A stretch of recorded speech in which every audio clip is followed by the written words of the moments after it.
Morning, everyone. If you would, open your Bibles to Mark chapter 5. Mark chapter 5, as we've been this year kind of just looking at the life of Jesus and looking at the events and the things that he did and kind of seeing what lessons we can't gain from that. We come to this story in Mark chapter 5, and if you're anything like me, when I was younger, it's kind of common among young people for some reason. We have a fascination with like horror movies and scary movies and these thriller movies and these movies that kind of convey these dark themes, these dark ideas. And as I've grown older, I've kind of, that doesn't appeal to me so much anymore. But I do want to say, if you're a young person and that's something that kind of you're interested in, I hope that you pay attention to this sermon this morning, because in Mark chapter 5, we have one of the most vivid details, most vivid stories in all of Scripture about evil.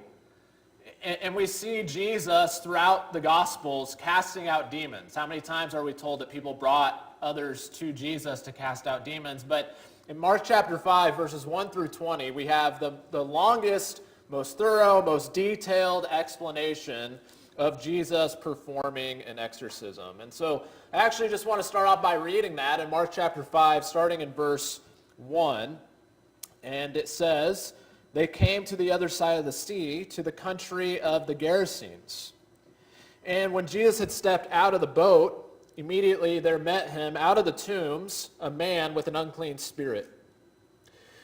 He lived among the tombs, and no one could bind him anymore, not even with a chain. For he had often been bound with shackles and chains, but he wrenched the chains apart, and he broke the shackles in pieces. No one had the strength to subdue him.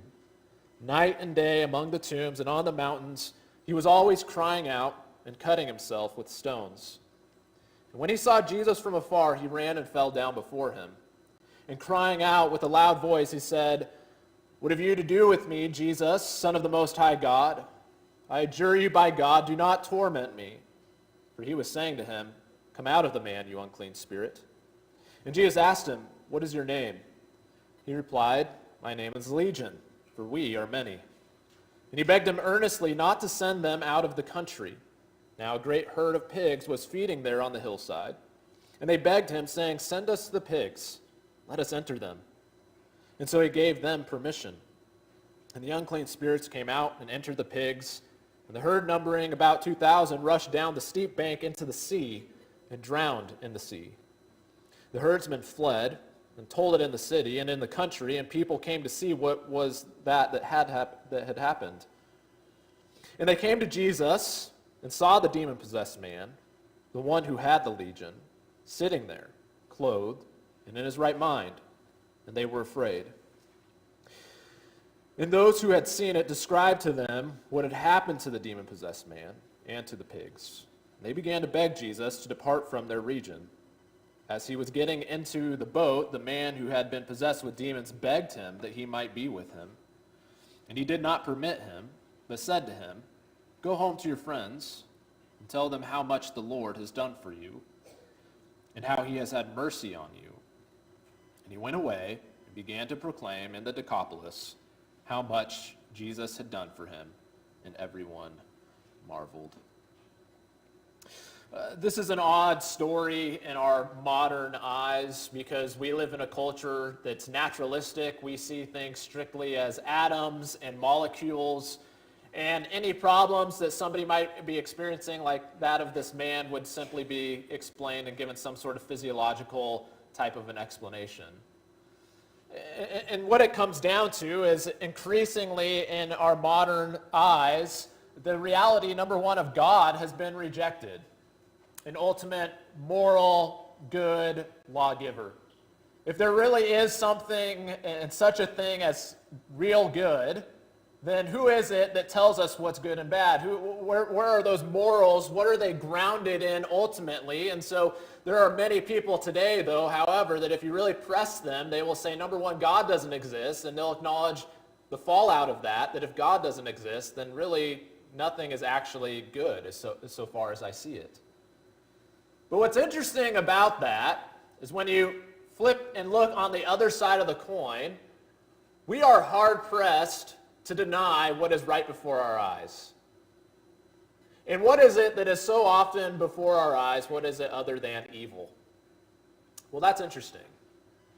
Because if good isn't really a thing that exists and God doesn't exist, you know what that means? That means that evil doesn't exist either. And yet, how many of us in this room are going to stand up and say, yeah, evil, never heard of it? We see it on the world stage, don't we? From murders and abuse situations to wars and genocides. And we're most quick to see it and how it affects our life immediately. When somebody steals from me, when somebody lies to me, when somebody betrays me in some shape or form, all of a sudden, we're very quick to believe that there is such a thing as evil. But in the moments where we are being most honest with ourselves, we can't help but realize that we see evil in ourselves. I love Romans chapter 7, where Paul, I think, touches on this phenomenon. Have you ever noticed what the right thing to do was in your life? You notice that there's a good decision here to make, and there's also another tempting decision to make, which is wrong. To lie in order to get out of a pickle, right? To do what you were told not to do. And have you ever been in that situation, and you see why the good thing is good, and you see why the bad thing is bad, and the consequences and the potential danger of going down that route, and yet you find yourself doing the bad thing? And then later on, what is it that you do when you look back on your life after having made that decision? It all blows up in your face. What is it that you say? You say, what was I thinking? How do we explain that? When we're choosing things we know are bad for us, in a world where, we're just atoms and molecules, and there's really no spiritual element to this world whatsoever. Brothers and sisters, when that happens in our life, as it happens to all of us, that is evil. That is evil working in and through and around us. And so what we find in Mark chapter 5, it is an example of evil. It is the ultimate example of evil. It is an extreme example, and maybe in our context feels like an exaggerated example, but it is an example nonetheless. And what we realize from this story, it's an obvious example of this fact that Scripture declares all over the place, and that is that in this world there are unseen forces at work. Forces for good, but then also there are unseen forces of evil. It's talked about everywhere. I'll just give you a few passages. In Ephesians 2, verses 1 through 3, he says, "You were dead in the trespasses and sins in which you once walked, following the course of this world, following the prince of the power of the air, the spirit that is now at work in the sons of disobedience, among whom we all once lived in the passions of our flesh, carrying out the desires of the body and the mind, and were by nature children of wrath like the rest of mankind." What that passage says is that you are all under the influence. I am under the influence. The only question is, what is it that we are under the influence of? If I am not under the influence of Christ, of God, you better believe that I am under the influence of something. And what this passage says is that if you're outside of Christ, you are following the prince of the power of the air. Evil is at work in us. So much so to the point where evil is at work in the world and it is playing a part in preventing people from coming to faith. And I find it appalling that this work is so often attributed to the God of heaven, as though he is blinding the hearts of men. That's not what this text says. It describes Satan as the God of this world. He has blinded the minds of unbelievers to keep them from seeing the light of the gospel of the glory of Christ, who is the image of God. Evil's at work even in preventing us from seeing the truth. And so this is why Paul says, let's be really honest and clear and not get it twisted of what the enemy is. Because it's really easy to look at you, or for you to look at me, or for us to look at people down the street or on another continent and say, they're evil, I'm good. But what Paul brings out here is that we're not up against flesh and blood. What we're really up against isn't you and me, but it is the unseen forces at work in and through and behind you and me. It says we don't wrestle against flesh and blood, but against the rulers, against the authorities, against the cosmic powers over this present darkness, against the spiritual forces of evil in the heavenly places. I want you to notice what's implied there. He says we don't wrestle against flesh and blood, and what's implied is that there is in fact a wrestling match going on, though. It's not flesh and blood, it's not you and me, but we are wrestling. It is an ongoing war. That's why we need armor in Ephesians 6. It is an ongoing struggle against these forces of evil that are at play in our lives. And yet, how many of us are quick to see it in my own life, the ways in which I myself am guilty of it? We are all too quick to point out in other people. But how many of us see it at work in our own lives? And so this is an extreme case of demon possession that we find in Mark chapter 5. But I just want to explore two kind of main points with you this morning. I just want us to see, although this is an extreme example, we see the pattern of evil. We see, generally speaking, how evil works in this particular case of demon possession in this man. And then after we look at what evil does, we're going to look at what Jesus does. And so let's just kind of backtrack and look at what is going on in this text. You notice that this man, as Jesus crosses over into the Gerasenes, which was a Roman Greek area, right? Jesus is a Jew. He came to Jewish people. He is stepping foot in what other Jews would consider to be an unclean area. They're raising pigs. That was an unclean animal for a Jewish person. This is a region of one of 10 cities known as the Decapolis, where Greeks and Romans would reside. And as Jesus steps onto the shore, out of nowhere, here runs this man falling down at his feet. But notice how he is described to us in verse 3. It says, he lived among the tombs. I want you to notice that one of the key things that evil does in this man's life and how it was working in his life is that, first of all, it was working to isolate him from other people. We find the man alone living in the tombs.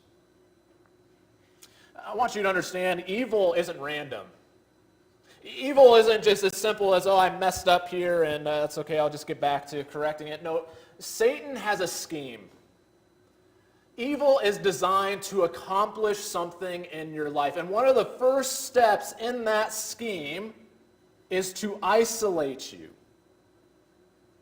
And the overall goal of evil, as we see in the beginning of Scripture with the very first sin that is committed, the whole goal is to break things. To take God's wonderful creation, the relationships that he set up between God and man, and what Satan wants to do is he wants to come along and he wants to tear it all apart. He wants to take what belongs to God and separate it from him and cause it to break down over time. In other words, the schemes of evil run contrary to everything that God desires for us. And one of the things that we see God desires for us from the very beginning of creation is that we were designed for fellowship, for relationship with man. In 2 Corinthians, you have this interesting story arc going from the first letter to the second letter, where in the first letter, this man had committed this horrible sin, and so Paul writes to them, you need to deal with this guy. Well, in 2 Corinthians, it seems he had repented, and Paul is urging the congregation to forgive this man. And I want you to notice what it says in 2 Corinthians 2, verse 9. It says, for this is why I wrote, that I might test you, and know whether you are obedient in everything. Anyone whom you forgive, I also forgive. Indeed, what I have forgiven, if I have forgiven anything, has been for your sake. He's urging them to forgive. And he goes on to say, because we are not ignorant of Satan's designs, of Satan's scheme. He would have them withhold forgiveness from each and every person in their life until they lose each and every relationship in their life. Evil, when fully formed, has the potential to destroy every relationship in your life. And so it's not just demon possession. Evil hasn't just worked in the world through demon possession. That is a fairly rare occurrence of evil that we see even in Scripture. Evil works in our lives in far more subtle ways, which is actually scarier. It works in our lives through pride. It works in our lives through lust. It works in our lives through jealousy, through addiction, through selfishness and self-centeredness, self-righteousness, by making idols of things like our career or our education. If you center your life on these things, what you'll find is slowly over time, every relationship in your life will break down because those sins, that evil, is more important than the people around us. The other thing that we recognize is that evil enslaves. Another way that I put this actually is that evil made this man uncontrollable.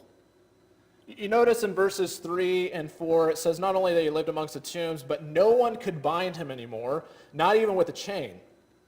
For he had often been bound with shackles and chains, but he wrenched the chains apart and he broke the shackles in pieces. No one had the strength to subdue him. Notice all the things that people tried. They recognize this guy has serious problems. They put him in chains. I can imagine them wrestling him to the ground in the dirt, and they finally get him chained up, and what does he do? He just breaks the chains apart like they're nothing. Here is a man that is totally uncontrollable. Another way to put that, though, is that this is a man who was enslaved. You know, as I look at that, it's kind of an odd comfort to me because for all of us it should be. It prods us because it tempts us to and causes us to think, am I uncontrollable? Am I enslaved? But I want us to recognize that here's a man that had problems that went beyond human capability of fixing. Have you ever dealt with somebody like that? Where you try to fix them, and you find everything you try just makes it worse, and nothing seems to help. That's evil. Evil, it's something that goes beyond your ability or my ability to fix. That you need some sort of supernatural source in order to deal with the problem. Because evil, what it ultimately does is it enslaves us. It makes it so that not only are other people incapable of controlling me, but it makes it so that to an extent I start to lose control of myself. It's just something that I become engulfed in and I'm consumed by. I love Romans 6 and verse 21, where he talks about sin as being just that. It's a life of slavery. It's something that's just leading us by chains. As you get down to the end of that conversation in Romans 6, in verse 21, he issues this challenge. He says, "What fruit were you getting at that time from the things of which you are now ashamed? For the end of those things is death." The point here is that sin, evil, gives us nothing lasting when we're enslaved to it. There's nothing lasting. There's no spiritual, long-term, eternal benefit to evil. I want you to notice something interesting about the story. That's not to say that evil gives us absolutely nothing in exchange at all. This man in the story, he gained something. It's kind of interesting. The one thing that he gained by being possessed by demons was he gained strength. Not spiritual strength, but he gained the superhuman strength. When you center evil and make that the heart and soul of your life, and you just give yourself totally over to sin, all gas, no brakes, pleasure offers you nothing in the short, or it offers you pleasure in the short term, nothing in the long term. But you center your life on power, you'll get power. Center your life on pride, you'll be full of pride. Make your life about lust. You'll fill your life with all sorts of pleasures that come with that. But I love what one man once told his son. In this case of lust, he said, lust is a liar. It destroys legacy. You center your life on evil, there's always this kind of short-term payoff that we get. A feeling of satisfaction. A feeling of winning. A feeling of being better. A feeling of comfort. But what is the end of that sin? What is the end of that evil? And that is what ultimately Paul is concerned with in Romans 6 and verse 21. Notice again the last sentence he says, the end of those things is death. In Mark chapter 5, we found this man at the end. He's got this strength, this superhuman strength, but he has lost everything else about him that makes him human. Again, this isn't just the case in demon possession. This is the case in anything that we might choose and make the center of our life that isn't God. There's a really interesting movie. I'm not going to mention the name of it because it's one of those you see on TV and it's really good, and then you watch the unedited version and there's all sorts of profanity in it. But it's very interesting. It's about a young man who only had a dream of being basically the world's greatest jazz drummer, the world's greatest percussionist. And so he gets accepted into this elite musical school. And by the end of the movie, the final scene, you basically see him on the brink of achieving that dream. But that movie isn't really about that final scene and him achieving his dream. What that movie is showing us is all the things that he went through, that he had to give up in order to achieve that dream that he's on the brink of at the end of the movie. He throws everything away. He becomes a worse person.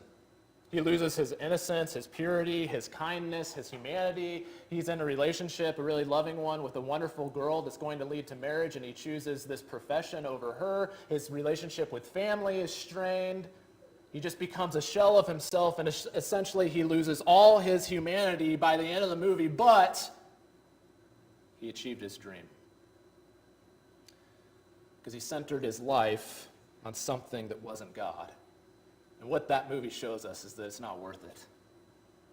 You make your God something other than God, you can bank on losing everything that is good and pure and that actually matters on your way to get there. I'll give you a real-life example to help make this more clear. Tom Brady, Super Bowl champion, I think he won 7 Super Bowls, one of the greatest athletes to ever play sports, period. He's actually said some things throughout his career that are interesting to me, but this one he said of late, just in the last year or so. He was being interviewed about fatherhood. And in that interview, he began to well up with tears, and he said, when I think about being a dad, I think about my dad, because I know I haven't been as good of a dad to my kids as he was to me. He goes on to say, I think I would like my kids to find something they love to do like me, but I think I have taken it to an extreme. There are imbalances in my life. I hope they don't take things as far as I've taken them.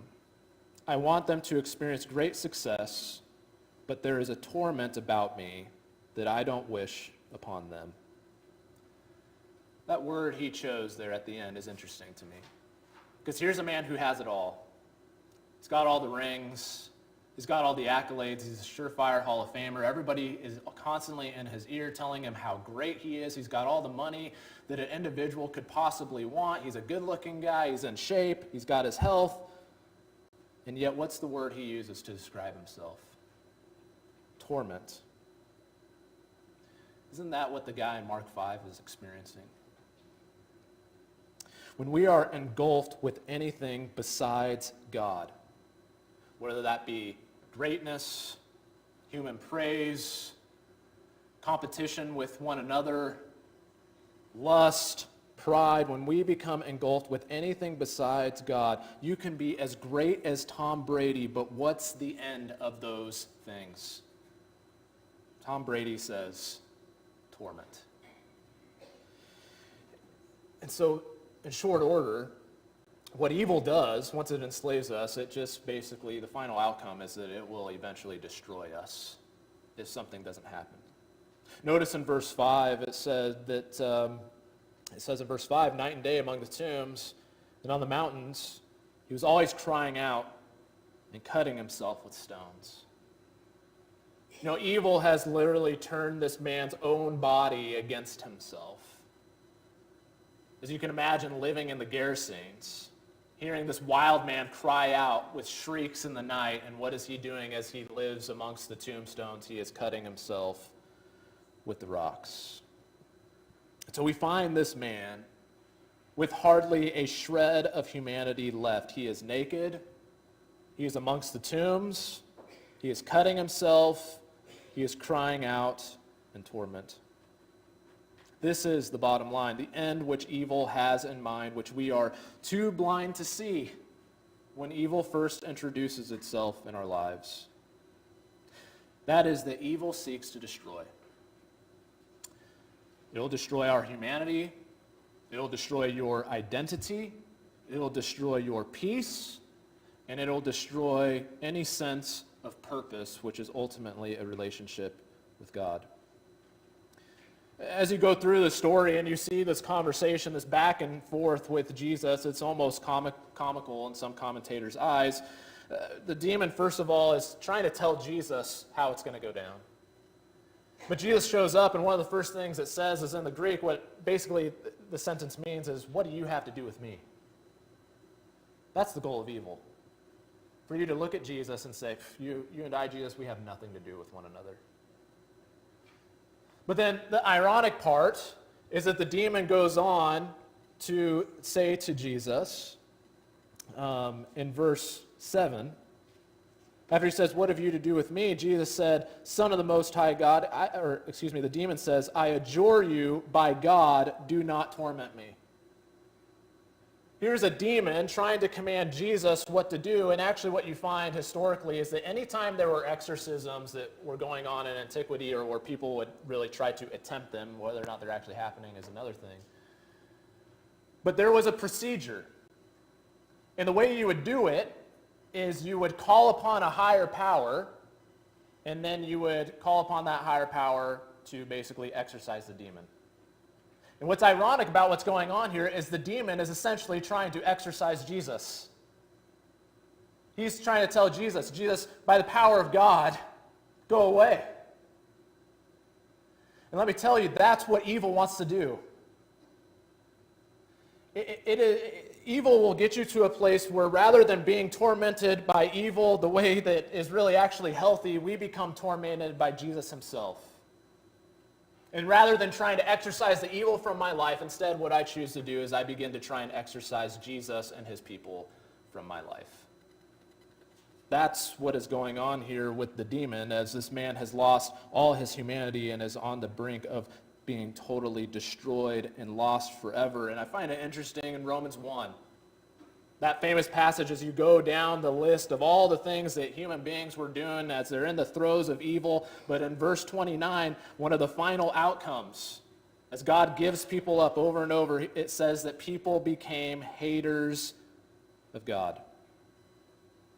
They become tormented by God, the way we are tormented by evil. Good becomes evil. Positive becomes negative. Light becomes darkness. And all this begs the question, right? What's the difference between this demon-possessed man and me? Because there's a temptation as we go and read through this text, that is to look at it, and this is something that happened 2,000 years ago, and it's fairly mystical. And also, if you're a cessationist, which I am, I'm not sure that this kind of thing happens the way that it happens here. But there's a temptation as we read this text, which is to say and conclude, therefore, I am safe from evil. And that is a mistake. Because the difference between us and this man is not one of quality, it is one of quantity. It is one of degrees. This man has been exposed to a great degree of evil, but the evil that influences him is still capable of influencing my life, albeit in more subtle ways today. Through pride, through anger, through lust, through bitterness, malice, selfishness, idolatry.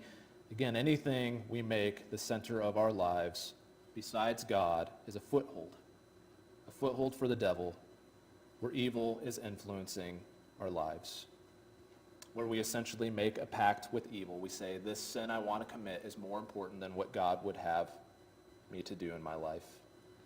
We do it for something short-term in place of the eternal fruit that Christ has to offer. That's what evil does. But then I want us to turn around and I want us to see what Jesus does. I want you to see, first of all, Jesus, he gets off the shore and he doesn't run away from evil. He walks right up to evil and he speaks to evil and he confronts evil. He commands the demon to come out, and then he asks this demon, or this man rather, what his name is. I want us to see Jesus doesn't fear this demon-possessed man. He speaks to it, confronts it. And that is because he has the desire and ability to do something about it. And so the cliche about Jesus is true. Jesus aims to meet you where you are, but not leave you where you are. He's confronting this man to do something about it. And this becomes a pattern for God's own people. We follow Jesus' footsteps. We do not ignore or turn a blind eye to evil, but by the power of Christ, we confront and deal with it in our lives first and foremost, and also in the lives of one another. Luke 17 and verse 1 through 4 says, he said to his disciples, temptations to sin are sure to come, but woe to the one through whom they come. It would be better for him if a millstone were hung around his neck and he were cast into the sea than he should cause one of these little ones to sin. Pay attention to yourselves. If your brother sins, rebuke him. If he repents, forgive him. Jesus would have us confront evil in our lives and in the lives of one another rather than turning a blind eye to it and ignoring it like it's not there. And then I want you to see Jesus not only confronts evil, but he has the capability to command evil. Notice what it has him saying. It has him saying in verse 8, come out of the man, you unclean spirit. But then go on to verse 13. And after they're begging Jesus, can we just go into these pigs? Don't banish us completely. It says in verse 13 that Jesus gave them permission. Love that. Who do the demons answer to? Because evil gets far more credit than it deserves. It's seen as something overwhelming, something that's perpetually and inevitably just going to win. And yet you see the complete opposite in this. That what's the power that far exceeds the power of evil? Jesus deals with 6,000 demons. That's what the word legion means. When he asks them what their name is, they say, my name's Legion, for we are many. That was a term to describe a group of 6,000 soldiers. In all the other demon exorcisms, we see Jesus dealing with it the exact same way. He deals with one the same way he deals with 6,000, and that is simply come out, go out of him. He doesn't break a sweat. He doesn't roll up his sleeves. Simply with a word, Jesus deals with 6,000 the same that he deals with one. How is that? Why is that? And by the way, he doesn't call on a higher power. He doesn't do it by the name of God. Why is that? Because Jesus is the higher power. He is power itself. As even the demons recognize, he is Son of the Most High God. What a tremendous encouragement that should be to us. Because even the greatest depths of evil, what are they doing here? They're bowing before Jesus. They're subdued, asking for his permission. And Jesus commands them. With no effort, Jesus commands them. And furthermore, we see clearly he cleanses this man of evil. In verse 15, we see all those, after all those demons go out of him into the pigs, where do we find the man in verse 15? It says they came to Jesus, they saw the demon-possessed man, the one who had the legion, sitting there, clothed and in his right mind, and they were afraid. I want to pause for a moment as we see Jesus subdue the one that nobody could subdue. I just want to ask a couple questions. It's interesting, this little detail about the pigs. They're sent into these pigs. You can read article after article on that, and basically what you're going to find is nobody has any consensus or agreement for why on earth Jesus cast them into the pigs. But what that tells us, and what people conclude because of how strange and weird the story is, that it must have happened. Who would make up this story? Where you got 6,000 demons possessing one man, and they beg Jesus to go into the pigs, and Jesus actually allows them to go into the pigs, and then they hurl themselves off a cliff into the sea. That is, you got a weird mind if you're able to make something up like that. This is a real story. This is something that happened. But what's kind of interesting about that is as the the demons identify themselves as legion, again, that's a Roman word. And Jesus is in Roman, Greek territory. And I think that as you see the demons deal with the pigs, which is basically how Jews saw the Greeks and the Romans, they saw them as pigs, as unclean people. As you see the demons destroy the pigs, I think that's what the Jews wanted the Messiah to do to Rome. To go into the Roman territory, to go in there with a sword, and just totally destroy them. Why? Because Rome is oppressing us, and Rome is evil. And maybe this demon-possessed man himself was a Roman citizen. Certainly the villagers seem to be. And yet, you know what this story teaches us? It teaches us that things aren't that simple. The people aren't just stupid. People aren't just foolish.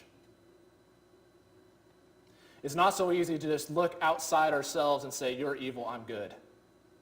And therefore, bam, you deserve what you have coming. What this story reveals is that the problem doesn't lie out there. The problem resides deep inside each and every one of us. As evil takes residence in all of us, maybe not in the form of demon possession, but in the sense that we all give too much space to evil in our lives, and it's far too easy to blame what's going on out there than looking deep inside in here. If Jesus had gone in and just destroyed Rome the way that they wanted to, what would that have done? It would have continued a cycle, really, of evil. And that's not what Jesus does. Jesus cleanses this man of evil, but then not only that, we notice that Jesus conquers evil. I came across somebody that made an excellent point. How is evil conquered in this man's life? Well, it started with him drawing near to Jesus, falling down at his knees, and subjecting himself humbly to the one who had power over evil, to be in the presence of Jesus. But we see the gospel is all about how Jesus conquers evil. How did Jesus conquer evil? As one person pointed out, you notice in the Gospel of Mark, Jesus essentially trades places with this man. Because at the end of Mark's Gospel, Jesus is placed in chains. At the end of Mark's Gospel, Jesus becomes naked. At the end of Mark's Gospel, Jesus is crying out, my God, why have you forsaken me?" At the end of Mark's Gospel, Jesus is driven to the tombs. He's driven to the tomb until he loosens the chains of death and arises triumphant over evil. That's how evil is conquered in your life and mine, through the gospel of Jesus Christ. Because when we realize that he did this for us, that he kind of hurled himself into the depth and tsunami of evil and let it take him over and take his very life, when we realize he did that for us, and that he overcame it, and that there's life after death, and that there's glory and a crown waiting for me, and that I am loved in this way by the Most High God, that he came to this world and he made his mission about you and about me, we no longer need to live for our pride, for the praise of people. Suddenly it becomes foolish to live for our lusts. Why would I give up a moment of satisfaction for eternity with God? All of a sudden our idols appear powerless. And we realize it's all about him. That if I have him, I gain everything, even if I lose everything in this life. even if I got to give up my dreams. If I have him, I have everything. And so finally, the way the story goes, this man is commissioned from evil. You look at all the herdsmen, they all begged Jesus to go away because they saw the pigs go over the cliff, and that was their money. And what that tells us, that Jesus was willing to permit those those demons into the pigs, and they would go off the cliff, whatever. Jesus didn't do that. That was the demons, by the way. You know what that tells us? It tells us one soul is more important than all the money in the world. Your soul is more important than all the money in the world. All the pleasure, all the sin in the world, your soul is more important. What is it Jesus says earlier in the Gospels? What does it profit a man if he gains the whole world but forfeits his soul? It's interesting, this man's soul is saved. The one that was out of his mind is the one that ends up being saved in the story. The herdsmen, they beg Jesus to go away. They're still lost. I want you to see, Jesus not only cleanses and saves and redeems this man from evil, but he commissions him from evil. He is his first apostle, so to speak. He sends him to his Greek brethren, his Greek countrymen. This man's begging Jesus that if he can follow him, be a disciple. Jesus says, no. Go to your home. Go tell everyone all that Jesus has done for you. And he went away and began to proclaim the Decapolis how much Jesus had done for him, and everyone marveled. I want to end with this quote. I came across one by William Barclay who said, "The unanswerable proof of Christianity is a recreated human being." Do you see how broken this man is in this story? And yet, again, he's the one that's saved. And Jesus saves him and redeems him. And he proclaims, basically, the good news of Jesus to his fellow countrymen. What this tells us is nobody is broken beyond Christ's ability to save. And I'll go one step further. The more broken you are, if you can wake up to it, that brokenness has the potential to serve the purpose of totally backfiring on Satan. Because sometimes it's the more broken you are, causes you to be all the more driven to your knees out of desperation to the only one who can save you. And maybe that's why you became a Christian, because you were awakened to your brokenness. Maybe you wouldn't have sought him otherwise. Were not it for your exceeding brokenness. Let it continue to do the same rather than drive you away. Because I'll tell you this much, the kingdom needs people like you and me. The kingdom needs people like this demon-possessed man. Because they're the ones that go out and they become this unanswerable proof for Christianity. I knew this guy 10 years ago, and he's totally different. How is that possible? You recognize the power that that can have on the lives of people. That was the effect of this man's life. And like the Apostle Paul after him, and perhaps like you and me as we are in this very room this morning, you can become this unanswerable proof of Christianity if you give your life to Jesus and allow him to recreate you in his image. If you're here this morning and you find yourself subject to the forces of evil and in the throes of sin, and you find it is slowly destroying and grinding away at you, and you need help, you need prayers. It's interesting, there's other demons in the Bible where Jesus says these kinds are only cast out by prayer. There are certain sins that we encounter that we can't do it on our own. We need the prayers of the saints. We need help. So if we can help you with that, or if you'd like to obey the gospel, if you have any needs at this time, please meet me in the back as we stand and sing the song.